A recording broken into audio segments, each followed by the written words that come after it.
Hello, everyone, and welcome to PCR's June Virtual Transition Times. My name is Melissa Wyman, and I am PCR's Respite Care and Community Engagement Director. I will be your moderator this evening, so please feel free to send any questions or comments in the chat box below. We are delighted to offer this presentation with American Sign Language simultaneous interpretation. We will also be offering this presentation with Spanish simultaneous interpretation. To access the channel in Spanish, click Interpretation in the meeting controls and select the Spanish channel. Participants in a language channel will hear the translated audio and also the original audio at a lower volume. To hear the interpret language only, click Mute Original Audio. The English and Spanish language versions will be archived on the PCR website Transition Times page. Please share the recordings and upcoming Transition Times programs with your friends and others in the community. It is very important to continue to spread the word about Transition Times so we can continue to better serve our community. I want to give a special thanks to Heidi De Paula, PCR volunteer, and Rita Scheinberg, MC Transitions. Just some Zoom tip reminders. We are using the webinar platform, but this will be so please know that you will not be able to talk, but you can write any questions in the chat box below, or you can raise your hand and we can open your mic if you have a complex question. Click Show Captions to see the captions for the webinar. You must select the speaking language you would like to show. We are very fortunate tonight to have as our presenters Officer Laurie Reyes and Officer Amy Stoughton. Officer Reyes has been a Montgomery County police officer for 26 years. In 2005, she created and implemented what is now called the Montgomery County Police Autism and Intellectual Developmental Disabilities, IDD, Alzheimer's Dementia Outreach Program and has served in the program since that time. Officer Amy Stoughton has been a Montgomery County police officer since 1997. She worked in patrol for 25 years and has a vast amount of knowledge and experience interacting with the community. In 2022, after an injury in the patrol, she had the amazing opportunity to join the specialized Montgomery County Police Autism, IDD, Alzheimer's Dementia Unit and assist Officer Laurie Reyes. Since 2022, she's reached out, provided resources and education in Montgomery County and beyond. This outreach is truly limitless, from home visits and conversations to ensuring that our families received all possible access to resources. Laurie? Hi there, everyone. Good evening. We're excited to be here. Great introduction. Thank you. So again, I am Officer Laurie Reyes, and I'll let Officer Amy say hello as well. Amy. Hello, everyone. I'm Officer Amy Stoughton. Been a police officer for going on 27 years now. Worked patrol for the majority of my career, and I'm excited to be here this evening. So Amy is a short timer into retirement after a long career. So we're happy that Amy was able to spend the twilight of her career with me, and we're trying to get Amy back with our unit full time after she retires. So we're working on that. So before we even begin tonight, I think it's important to know that Officer Amy and myself we try to make ourselves available 24/7, right? It's that kind of program. So if you had a question or concern after this tonight that you didn't want to share in the chat, please, our email is going to be available afterwards. And we want you to know that if you send us an email, we're probably going to get back to you even tonight. And we're also going to provide our cell phone numbers. We're happy to take phone calls or emails after. But the unit. So we're really fortunate to have such great support from our officers, our administrative staff, the entire community with this unit. It is the only unit of its kind in the nation. And again, I actually started it in 2004. So we're at 20 years that this unit has been in existence. It did begin because of wandering and elopement. We were seeing more calls for individuals that had wandered, especially in the autism IDD side and specifically autism. So we still average about 3 to 8 calls a week where we locate individuals who have wandered that, and most times 911 isn't called. But it's also important, even before I go into the description of the unit, to know that we provide outreach for the entire spectrum of not only disabilities, but also autism. So the unit, we provide training to all of our officers. Amy and I also teach officers outside of Montgomery County, but specifically in Montgomery County, we teach our incoming recruits, our current officers that are going through our CIT training, which is a more intensified, it is for mental health, but we included autism, IDD, and crisis, so that individuals that are taking that class have a complete, robust education, not only on the mental health side, but possible interactions they may have with individuals on the autism spectrum. We provide empowerment, and empowerment can be as simple as, like we were saying, we have a young man, Harrison, who's teaching our recruits tomorrow with us. He has autism, and we kind of do a question answer with our recruits, and we come up with some questions for the recruits to engage with Harrison, and then Harrison comes up with his own answers and describes sometimes what officers need to know about interacting with those who may be on the spectrum. Follow up, Amy's going to talk more about that. That is the core of our unit, in my opinion, because what we do is we provide follow up for calls from wandering and elopement all the way to other calls, the mundane calls to the very serious. We will follow up and make a phone call to a family and say, what do you need? Can we help you? What resources do you need? What do you need from, what should officers know about your loved one? So last year we did about 600 follow-ups, and this year so far we're at 300. So it's kind of an amazing stat that we handle so many follow-ups. And then response. You can't tell people call 911 if your loved one is lost or in crisis or needs something from officers and not give a good response. So we really pride ourselves on the fact that we've created this culture of not only awareness but action here in Montgomery County amongst our officers. Next slide.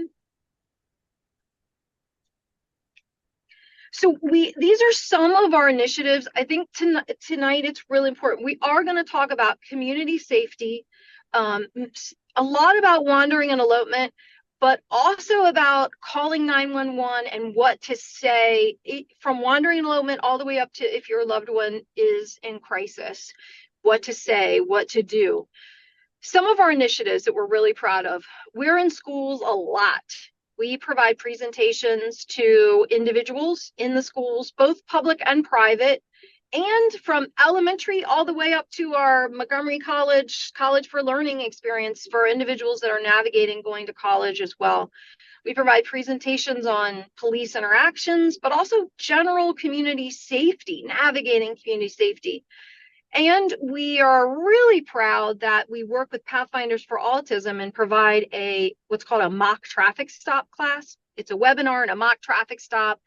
And it's an opportunity for our individuals to be pulled over by a police officer in a controlled environment, be able to ask any questions, be able to know what it's like to get pulled over, and have that experience. And it's good for our officers too. So that we partner with Pathfinders for Autism on. And let's see, did I miss any there, Amy? I think we also give about 200 presentations to the community a year. Amy keeps track of all that. God love a good partner. Next slide. So Amy, why don't you, right, we're going to get into wandering and elopement. But we need to share that when we talk about wandering and elopement, prevention and response, it could be for the entire spectrum of not only autism, but other intellectual developmental disabilities. So as we talk about some strategies and safety here, know that we cater each conversation or each interaction we have to that individual, because we have individuals that say are 5 years old and non-speaking, and we find them in the middle of Shady Grove Road, right? That the strategies we give to a family in that case are going to be different than the ones we give to the 18-year-old who's at Sherwood, that's on the autism spectrum, that maybe got upset with his mom and walked 10 miles into Howard County, right? So the strategies are different. So as you hear these, no, it's not a one size fits all presentation or providing of resources. So we're going to go over some, but if you've specific questions later or here, you can ask us. But Amy, I'm going to have you kind of go over, when you talk about wandering prevention, just some things you provide to caregivers. Sure. After we have a police incident where officers are responding to address a call where, like Officer Reyes said, it might be wandering, it could be someone in crisis, anywhere from child to adult. I contact the families afterwards and just basically am a support system, providing them with resources. And part of what we go over is prevention and some of the preventative techniques we can help to have them utilize in the home.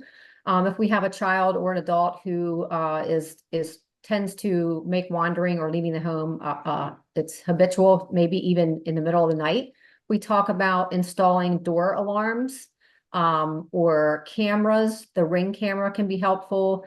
Even such devices as chimes that you can purchase on Amazon, installing them in your doors and on your windows. Informing your neighbors. If the family or the loved ones or caregivers are comfortable, I always recommend sharing that your loved one or child or someone you reside with has autism or IDD or is in crisis or can be in crisis mode at times, because that way they're familiar with the subject, they become familiar.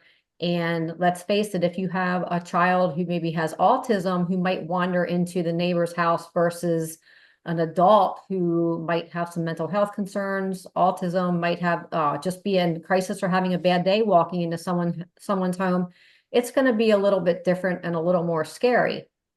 So we always talk about just communication and being your loved one's advocate.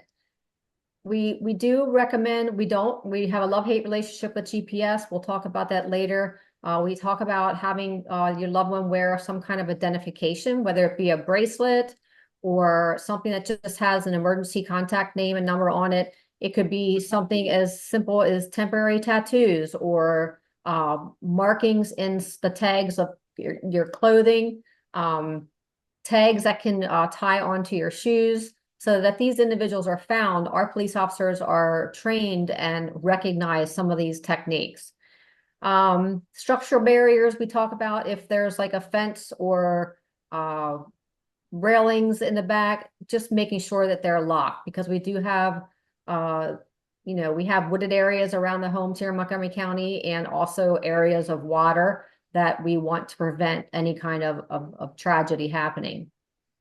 Another thing that we offer, that we hand out in our brochure, with not only the informing your neighbors and a letter, is a 911 script. We talk to families about preparing a 911 script so that if you ever do have to call 911, obviously when you're calling 911, it can be a little scary for all of us and you're nervous.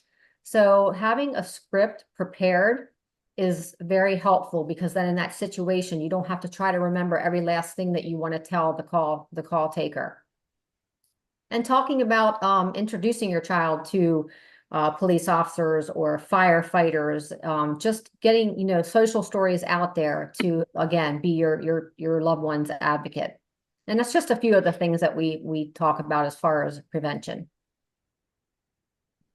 All right, next slide. So a couple of things that we have here listed for response. It's really, really important that you're ready to provide not only a physical description, but also a description of the diagnosis. And this is specific to wandering and elopement, but also for crisis as well. So meaning that you want to use terms that are very descriptive. You don't want to use just a diagnosis. You want to say, yes, my child is diagnosed on the autism spectrum. However, he may or she may uh, bolt and run, or he or she may become very fearful when police arrive. So using common descriptions or common wording in describing the behaviors that officers could encounter should they come across your loved one. Make sure that you share, so specific to wandering, make sure you share any interests. Were they upset about not going to McDonald's and they're going to go to McDonald's in Alney, right? Or were they upset because they didn't get to go to a friend's house? All of these things are important to share with officers that are responding to the call. And also saying things like, my child may be upset and go into traffic, or my child may go into a body of water and they don't know how to swim. So these are all things that under stress, like Amy was saying, you're in that holy crap mode, right? When you're calling 911, these are things that you may want to just make a mental note, right? Either you fill out the 911 script ahead of time of what you would say if you needed to call 911, but it's not just for you. It could be for the babysitter or for a caregiver of some type, a grandmother, an aunt, a sibling. Another important thing as it relates to wandering is being, Amy and I use the word honest, but that's not quite right, because we'll say this, be completely upfront with how long your loved one has been missing. And that's true with sharing with siblings, because sometimes we have siblings watching individuals and they think, oh my gosh, I'm going to be in so much trouble. I'm going to say they left 5 minutes ago, when in reality this is true, this happened just recently, they've been playing video games for 4 hours and we've had the child in our care for 3 hours. So just really important that you let everyone know to be honest. No one's in trouble, but just be honest in not only for wandering elopement, but also in general. Like, would your child who's angry get on a bus and leave the area? All of those things. Be as honest as you can and as forthcoming as you can with information if you are calling 911. Next slide. I think we'll cover some more. Make sure that someone stays home or at the point of where the person was last seen, because people sometimes often double back, or the officers are going to want to gather more information. So make sure someone stays at the scene and be prepared that you've shared a ton of information with a call taker, but the officers arriving are going to ask you more information. And what's called MSOT. That's our Managed Search Operations team. And they're amazing. They are so smart. They're police officers that have been on the job for 35 years. They are incredibly smart. They come out if someone's missing at risk because maybe they're depressed and they've made a suicidal statement, but they also come out for our individuals that have wandered and are what categorized as missing at risk, meaning they qualify for someone that we need to have an all-out search for. So when they get on scene, they may even ask more questions, but that's understandable. I saw a question came in. I'm going to finish these last 2 points and then take the question. Amy, anything to add to this? Just also, if with your individual, your child, if they do have autism or IDD, if there's some certain triggers that might upset them, that's good to let the call takers know so that the officers are aware. Or if there are things that will calm them down. It's just, telling the officer and the call taker all these things about your loved one is just very helpful when it comes to a positive and a safe interaction. Yeah, good point, Amy. And I saw there was a question in the chat. If we can take that now. I didn't catch it. I apologize. Sure. So the first question is, what should go into a script? Well, oh, sorry. You want to go ahead, ask the other I didn't one. know if we were going to talk about that later or if you wanted to. No, we can address it. We can address it now. And I don't want to put Amy on the spot, but Amy, could you share the link if it's not here to our website? So at our website that I think Amy's going to add, at our website, there is a brochure about halfway down. And in that brochure is a copy of the script. It's the Montgomery County Police 911 script. And it gives you a play-by-play of what questions you should have answered, and you could have it handy. So also in the brochure is the neighbor letter for both autism, IDD, and Alzheimer's dementia. The neighbor letter, again, like Amy said, it's a personal choice, but it's really up to you if you feel as if your neighbors may need to be aware of your loved one maybe wandering into another person's home, or your loved one maybe being in crisis. So we've had a lot of incidences recently where individuals non-speaking on the autism spectrum wandered into other people's homes. And so that call goes out as a home invasion in progress, right? And officers responding.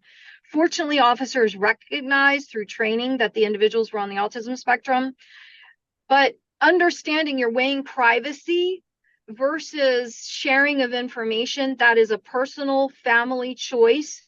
But we clearly can articulate why a 911, why a neighbor letter would be of value if you felt comfortable sharing that type of information.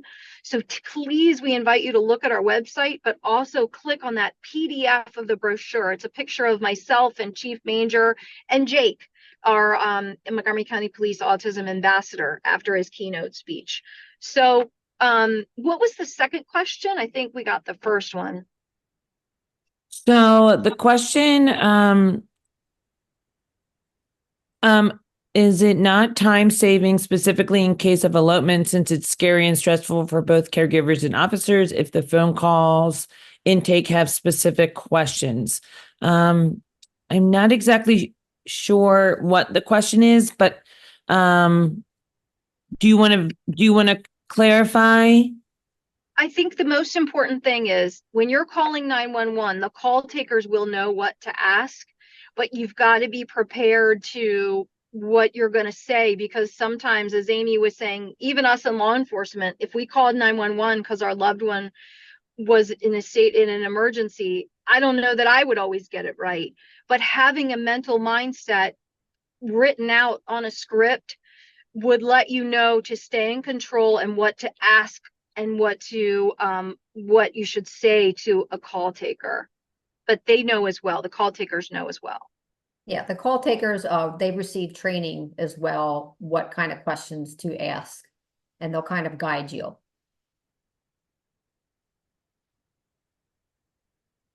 All right, next slide.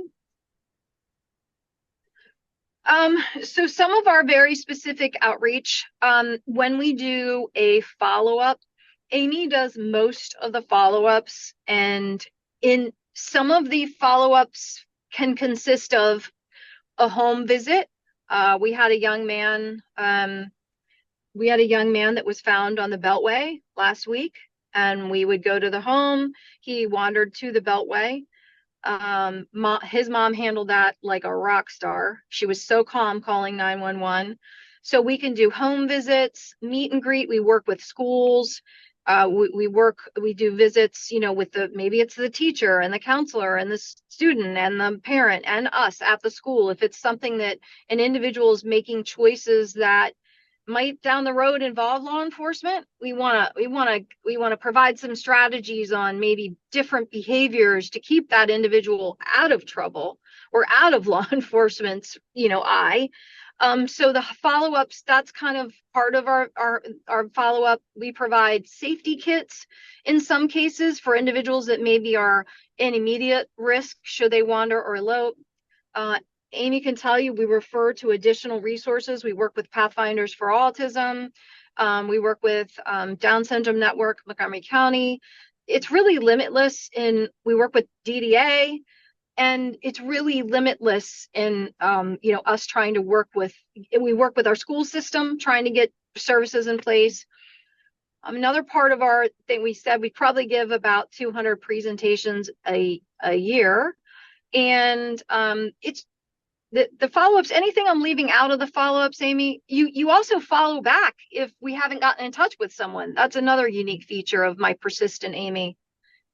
And a lot of the follow-ups that I do is number one, letting the families and letting the citizens or community know that we have this program, because there are a lot of families that I talk to that don't even realize that we have this program.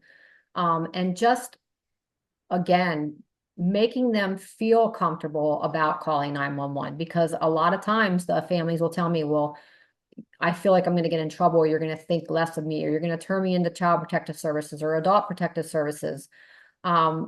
That's not the case. This happens often, and it's normal. And I try to make families feel comfortable knowing, hey, it's okay. And especially that whole message Lori was giving about being as upfront and open about how long they've been missing. That is so important, because if like she said, if you have someone that's been missing for only 10 minutes versus an hour, the perimeter that we as officers and patrol set up is going to be much smaller for a shorter amount of time. And these kids, kindergartners included, can cover long distances in short amounts of time. So that's why it's so important to just be as upfront as you can.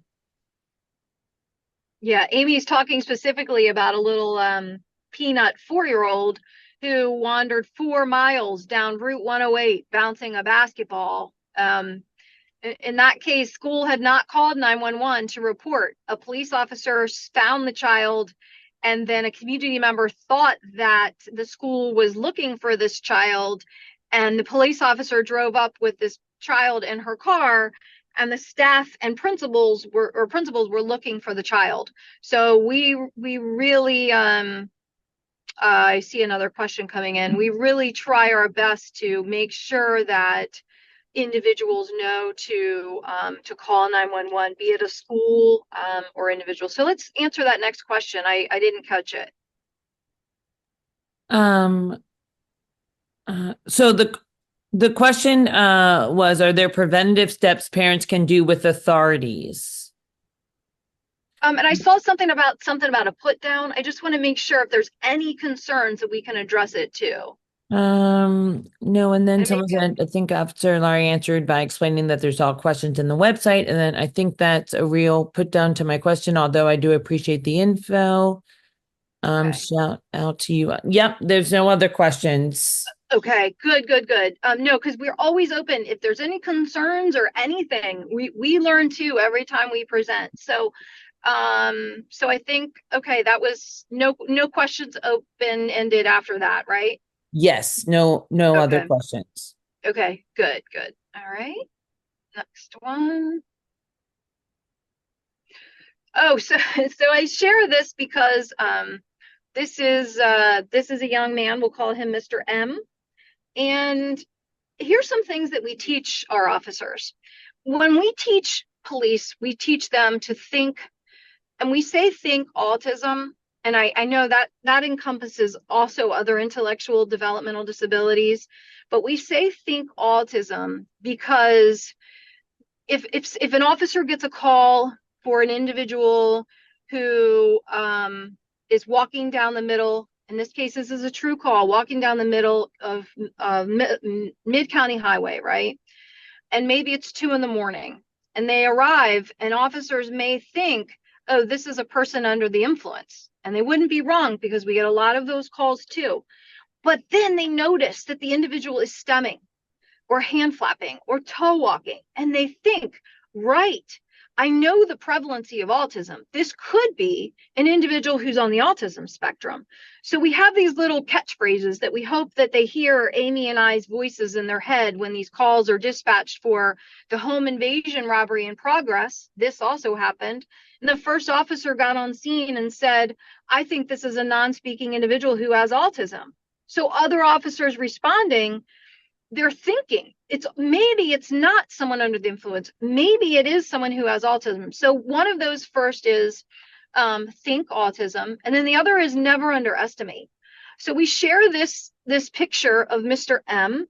Mr. M had 131 elopements in Montgomery County.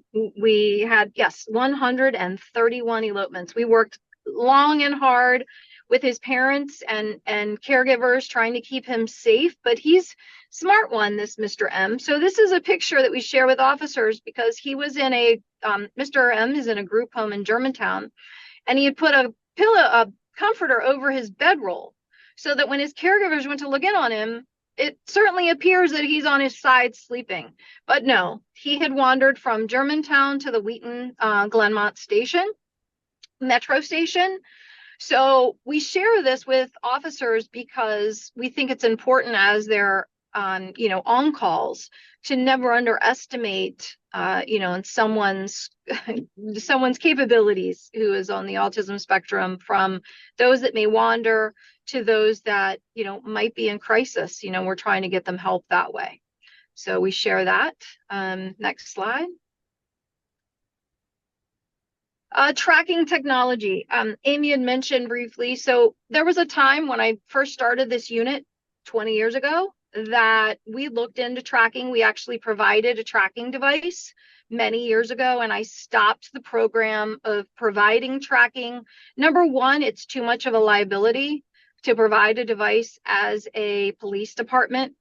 But number two, tracking has to be the last step in safety. We don't want to track to a tragedy because 911 isn't called and involved, and it's not perfect.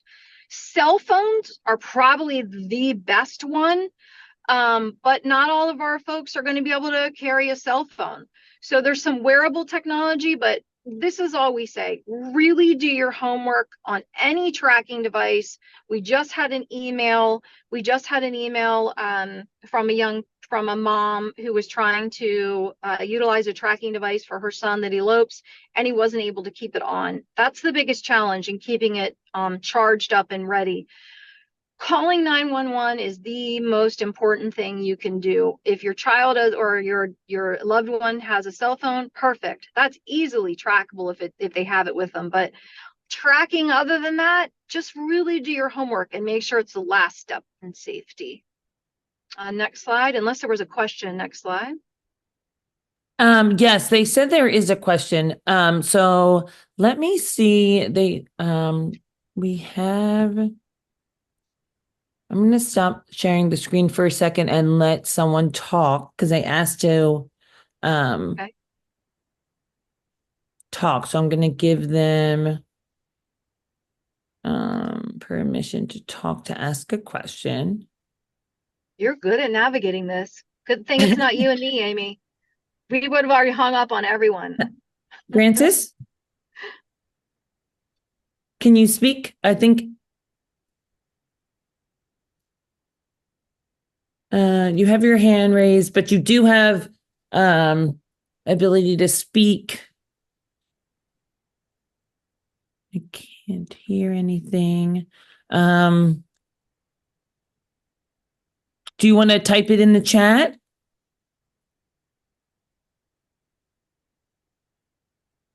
Can you hear us? Mom, Hello? Hi, Francis. Can you hear us? All right. So Francis, if you can send me the question in the chat and then we can answer that. And the one question we had was, so to follow up what I think was not understood, can we as parents do some preventative work with the local authorities? So if they're in Montgomery County, then for sure they could reach out to us. Our emails are on the back of the well, they're at the end of this presentation, but they're also on the back of the brochure and on the website. So preventative, yes, we're happy to do a home visit. We're happy to speak to the parents. So yes, in Montgomery County, absolutely. And if there's someone on this presentation that lives outside of Montgomery County, that's okay. We can still, talk or have a conversation. So yes, any specific concerns, you can just email myself and Amy, and we'll be sure to address them. Okay, great. Thank you. So we're back at the last presentation, the technology. tracking technology. Yes. Okay, so I guess the main point here is just do your homework. I love apps on phones. Myself, I still like I said, I have a 23-year-old and a 20-year-old, and we still have Life 360 for our whole family.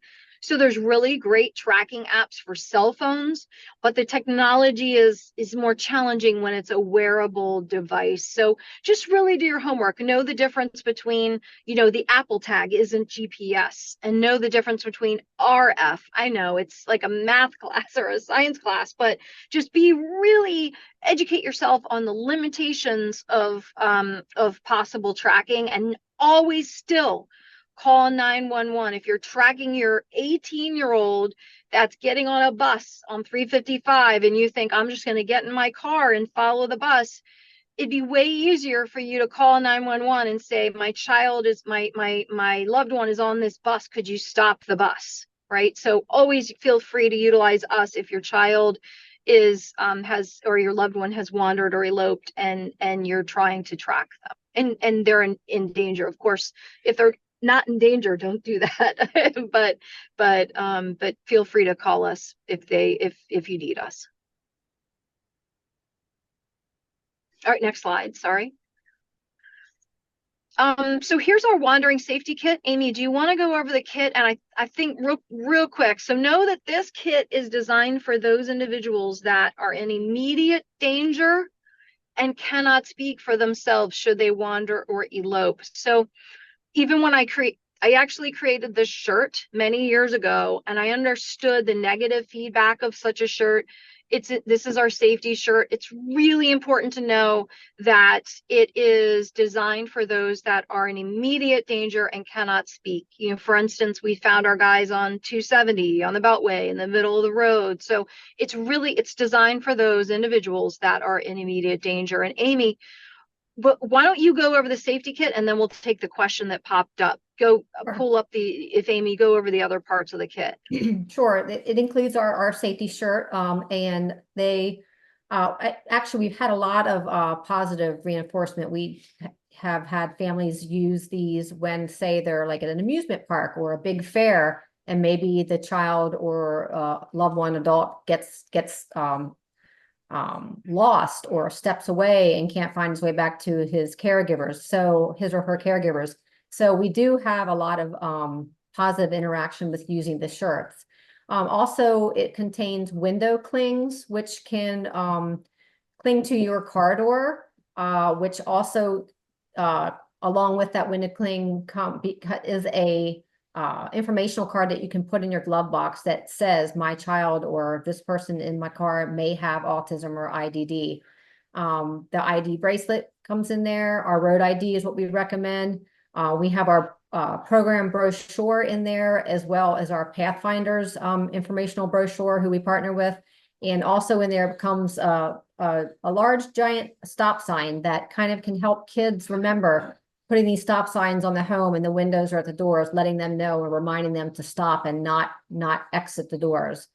So a lot of good stuff, again, for those that are in immediate risk and can't speak for themselves. And I saw so elope, that was the question, what is elope? So elopement is a common term in the autism community. It's like wandering. It's a common term that is used. Elope is to, you leave a place that you're currently in. It's called elopement. Any other questions before we go past this slide? I saw maybe another one. Yes, there were. Yep. So one of the questions was, how are the officers trained in de-escalation techniques to assist when someone is having a behavioral outburst in public, both verbal and physical de-escalation? So we're really fortunate. We've been teaching our officers since 2008, 9, 10. I mean, we really have taught them a long time. So a couple of things for that. We do teach our officers, if the caregiver is in control at that moment, listen to the caregiver if they're with a caregiver. because sometimes behaviors can be such that maybe they seem alarming to the officers or the community, but the caregiver will say they're just stemming, let them stem, let them get this out, let them get that energy out. So that's one de-escalation technique that we use, is to listen to the caregiver if the caregiver is in control, right? If the caregivers can articulate what they need, we usually tell them to defer to the caregiver. Other strategies, we again, our officers almost 100% have gone through CIT, which is the de-escalation, and that's mental health side, and that's de-escalation training. They have it in the academy, and they have it outside of the academy in in-service training. But the de-escalation sometimes is important. It comes from knowing that individual is on the autism spectrum, or knowing that it's okay to slow things down at the moment. Slowing things down, look to the caregiver. Another important thing we share and why we present all the time is to let caregivers know that they can self-disclose for their loved one, meaning they're saying he's on the autism spectrum. Or here's another de-escalation that we utilize. We do a home visit for this is a true story. We do a home visit for an 18-year-old who is on the autism spectrum that has some aggressive outbursts that lead law enforcement to respond to his home. He's a big kid. So we go to the house when he's not in crisis, and we talk to him about, listen, for him, one of his family members was a trigger in his behavior. We tell him, if you can keep calm hands at the moment, you can be as angry as you want, but when officers respond, try to have a calm body or calm hands. If you can't do that, tell the officer, scream, I have autism.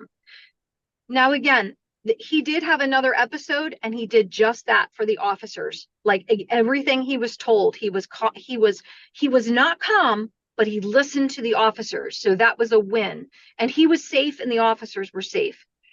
But de-escalation is in not everyone who has an intellectual disability or autism is going to be able to have that type of home visit. So in that case, maybe we go to the house when it's not in stress, just to have that familiarization with law enforcement. But I'll tell you that our officers handle, in 1 week, we can average as many as 30 calls, 30 calls for individuals who are on the autism spectrum that are the focus of either wandering elopement or some type of crisis. And Amy does those follow-ups, and the officers do a tremendous, tremendous job. So the training on de-escalation, the proof is in the pudding of how the officers are handling these very, very sometimes challenging calls. I hope that answers your question. I know it's not perfect, but that's kind of it in a nutshell.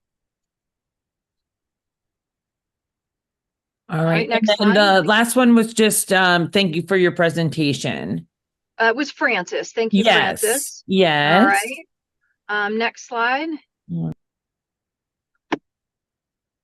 Oh, it's our question. So you know what? Let me let Amy. Amy, do you have anything to add? I'm putting on the spot to the last question.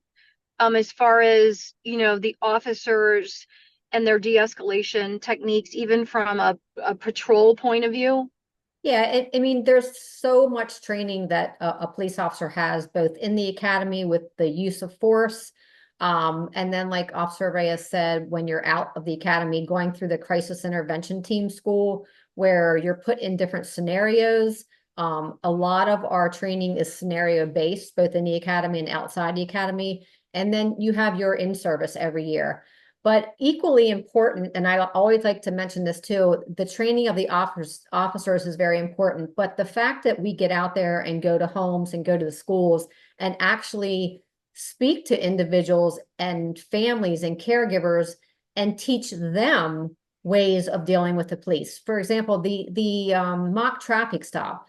As an officer that was in patrol for so long and then coming to this unit, just being there, you think that mock traffic stop is just for those individuals to learn how to be pulled over and what to do. But that interaction between an officer and that individual is so important. And as an officer, you learn so much by being in that situation. It's not a one-way street. It's like we're teaching each other. And, you know, a lot of our presentations will try to, like she had mentioned, one of our individuals with autism actually comes into the class. Having firsthand knowledge and being able to speak with someone and ask questions, or have that person be able to tell you, hey, when as a police officer, if you ever pull me over or if you talk to me, maybe you could try this. This is more calming versus this. It's just that two-way street of education on both parts. And we really try to do that to, again, just enhance the communications between the individuals, their families, officers, and just making sure we have that safe interaction. Good point. Thank you. I've spoken like a 25-year veteran of patrol. So this is our both of our emails and phone numbers. Amy, I don't think I put yours. You can put yours in the chat, but if you email us, we're going to get back to you. Again, take a look at our website and the brochure. Those are really good sources of information. So any questions?